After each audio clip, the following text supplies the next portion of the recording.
हमारा भविष्य पुराण, स्कंद पुराण, नर्मदा पुराण, अग्नि पुराण, एक एक पुराण उठाकर देखना, भागवत पुराण, सारी पुराणों में लिखा है कि भगवान के प्रसाद को कभी पलंग पर नहीं रखा जाता। पलंग पर जिसने रख दिया उसके घर में ऐसी फूट पड़ती है कि घर में देवरानी, जेठानी, परिवार, कुटुंब, कबीले में जो भी होगा उसमें आपस में झगड़ा तो होगा ही। चाहे कोई कितना भी नग पहन ले, चाहे कोई कितनी भी पत्रिका दिखा ले, चाहे कोई कितना भी वास्तुशास्त्र की जांच करवा ले, उसके घर में शांति नहीं रह सकती।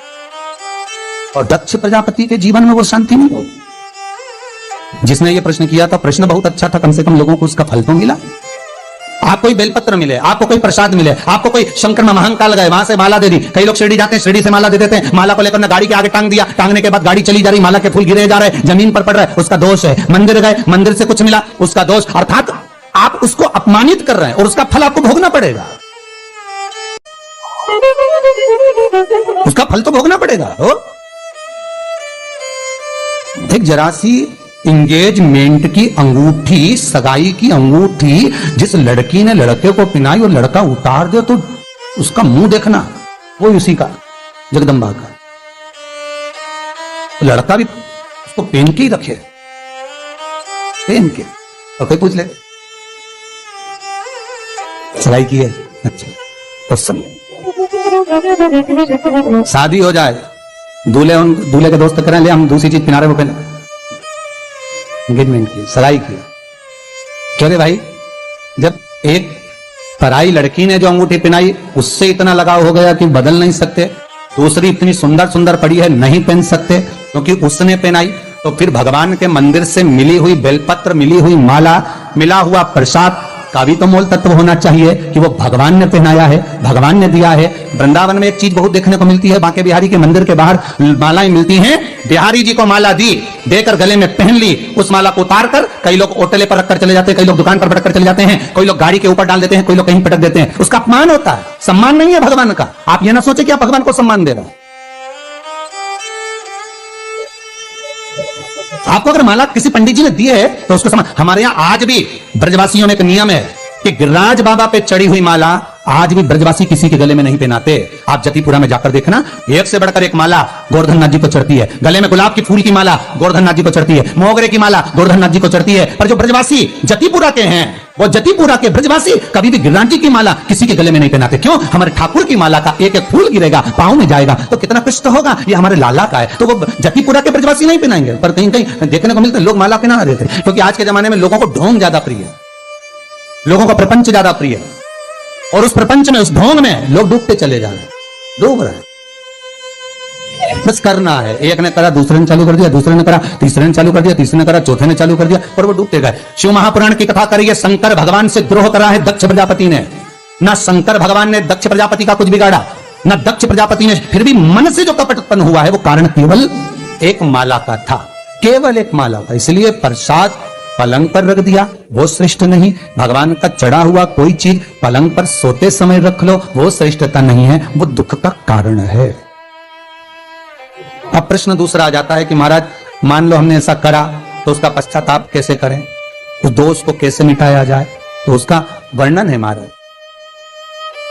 उसका वर्णन है।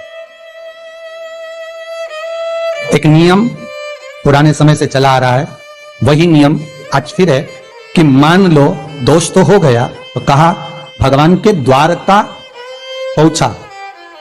वैसे तो लिखा हुआ है लीपन, लीपन से मतलब होता है गोबर को लीपना, ठीक है।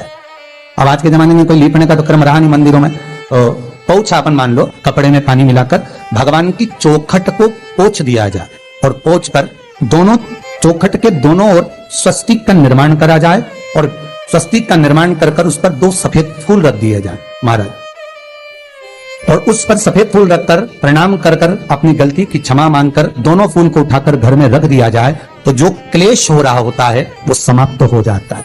अगर वो प्रसाद रखा है आपने और आपसे दोष हुआ है तो उस दोष को मिटाए।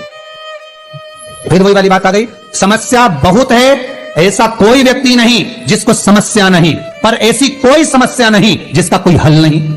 कराया हमने, दोष है, हम दोषी हैं, पर उस दोष का हल भी तो निकाले, उसका स्मरण। किसी ने अगर प्रश्न कराया तो हल तक तो पहुंचे, केवल प्रश्न सुना दिया, उसका उत्तर दे दिया, पर हल भी तो हो उसका, तो उस हल तक हमें पहुंचे।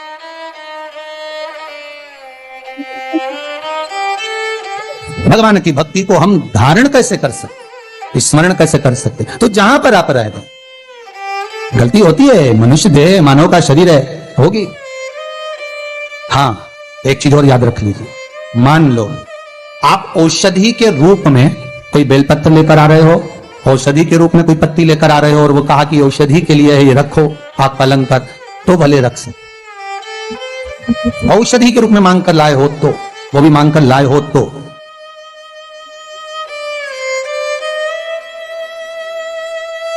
महाराज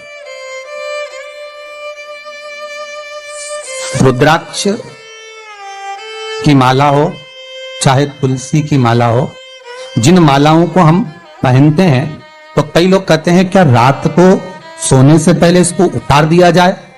रुद्राक्ष हम धारण कर रहे हैं, क्या उसको उतार दें? तुलसी की माला पहन रहे हैं, क्या हम उसको उतार कर सोएं?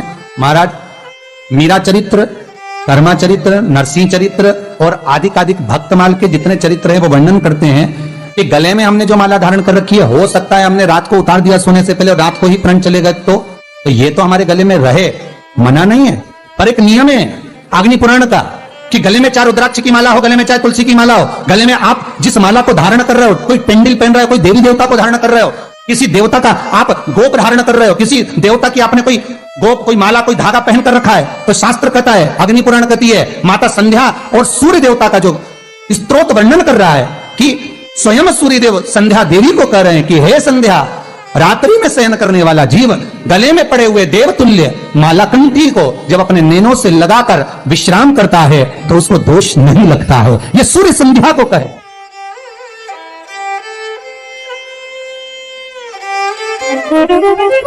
उसका दोष नहीं लगेगा।